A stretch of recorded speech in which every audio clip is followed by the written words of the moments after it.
Quiero compartir en esta oportunidad algún pensamiento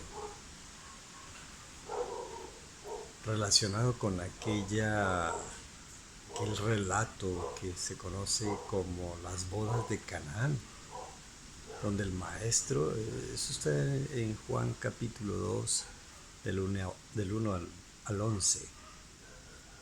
Casi todos lo conocen. ah, y bueno, aparte de la tarea que hace la Madre de Jesús, María, quisiera centrarme un poquito en esa posibilidad real de transformación de agua en vino.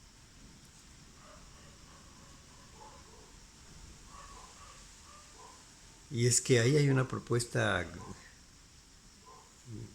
fundamental en lo que tiene que ver con la espiritualidad. Y es el paso de, digamos, una religiosidad que se dedica a la purificación en tinajas de piedra. Hace toda una referencia al antiguo pacto. Y esa nueva dimensión del paso de una purificación eh, de carácter, digamos así, de ritual, ajustado a una ley, a una dimensión de purificación por el espíritu, que hace referencia al tema del vino.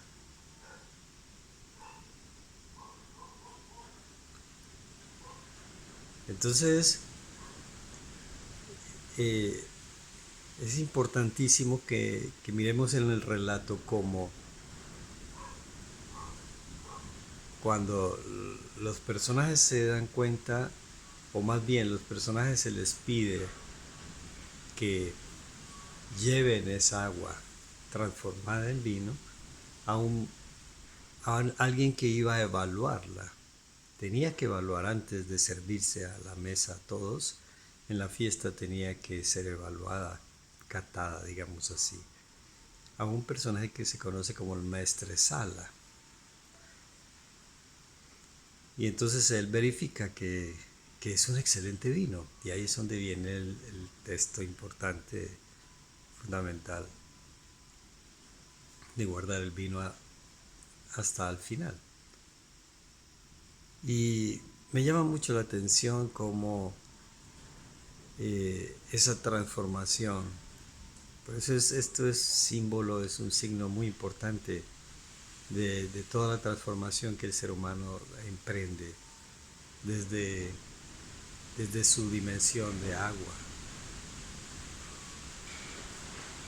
Y es que siempre vamos a tener, siempre vamos a tener al lado personas que están verificando cómo va nuestra transformación. Si realmente nos estamos convirtiendo en vino o seguimos siendo el agua, simple agua.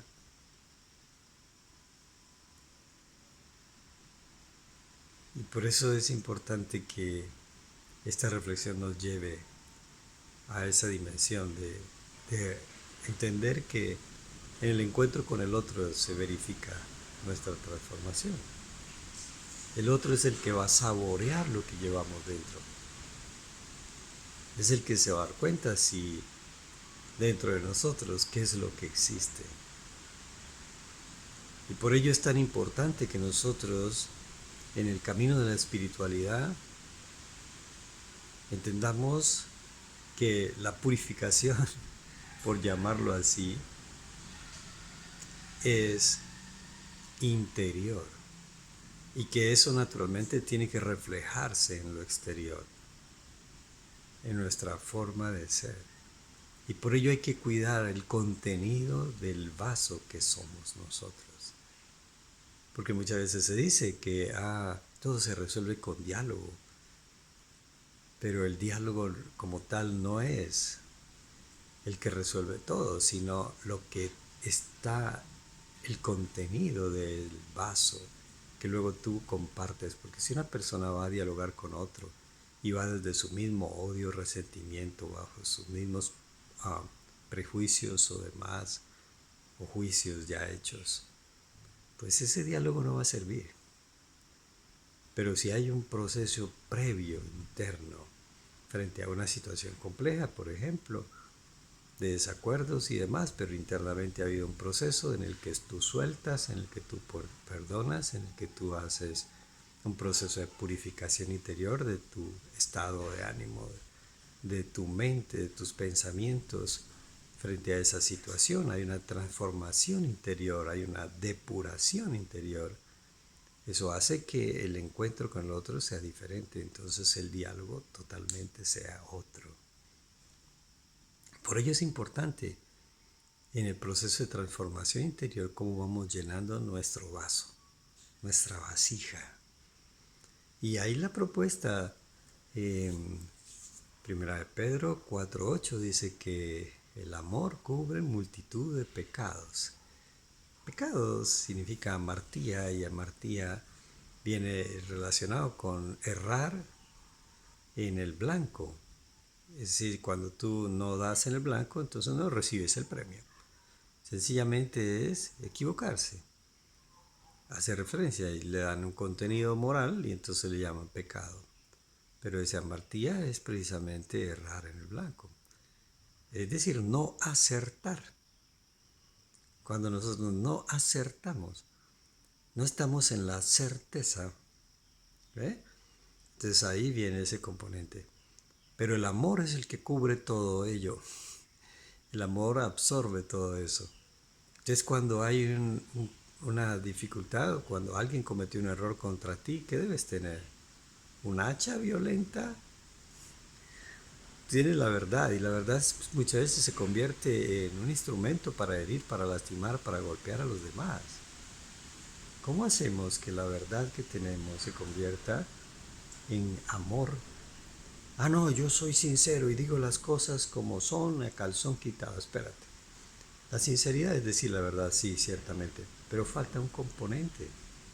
Sinceridad es decir la verdad, pero con amor, con caridad.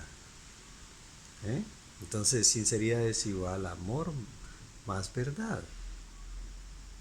Y a veces se destruyen las relaciones, se destruyen los matrimonios porque la persona cometió un error y su cónyuge todos los días le recuerda el error cometido y no ha perdonado. Y lleva adentro entonces una contaminación interior. Perdonar es limpiarse de esa contaminación frente a una afectación que te han realizado. Y frente a los errores que yo cometo a diario, en mis decisiones, ¿qué debo hacer? Debo incorporar dentro de mí una luz que ilumine mi interior y que me ayude a descubrir cuáles son mis errores. Y esa luz, tenemos Juan 15:3, dice, ya estáis limpios por la palabra que os he hablado. La palabra es la que nos limpia internamente el entendimiento, los enfoques que tenemos, los puntos de vista, los esquemas mentales, las maneras de pensar. Fíjate que incluso el texto bíblico dice que la sangre de Cristo limpia nuestras conciencias, ¿ve? De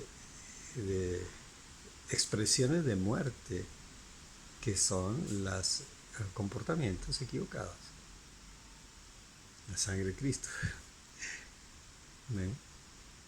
Y hace referencia al Espíritu, porque lo relaciona con el vino, que es su sangre. Entonces es tan importante que nosotros entendamos que en el proceso de transformación va a haber una verificación. Si estamos convirtiéndonos en vino, en espíritu, o seguimos siendo la misma, digamos, la materia prima inicial. Así que los invito en esta hora a seguir la recomendación de 1 de Pedro 1, desde el 5 al 7 creo.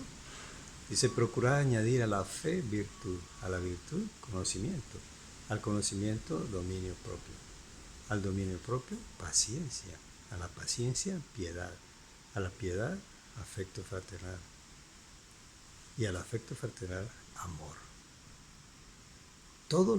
Las faltas contra el amor es todo no tener nada de lo anterior. Entonces, no haber fe es falta al amor. No haber virtud es una falta al amor. No haber conocimiento es falta al amor. No haber dominio propio es falta al amor. No tener paciencia es falta al amor. No tener piedad o justicia es falta al amor. No tener afecto fraternal es falta al amor. Tenemos una gran posibilidad para construir nuestra vida en esa dimensión, porque entonces el amor dice que cubrirá. O sea, ¿qué significa cubrir? Ya compartiré un poco más, sin embargo, adelanto diciendo que el rescatar, el pagar, como decir, el saldar todo error se da a través del amor. Así que tengamos mucho más amor para aquellos que de pronto imprimen en nuestras vidas momentos difíciles, dependiendo de lo que llevamos dentro. Un abrazo.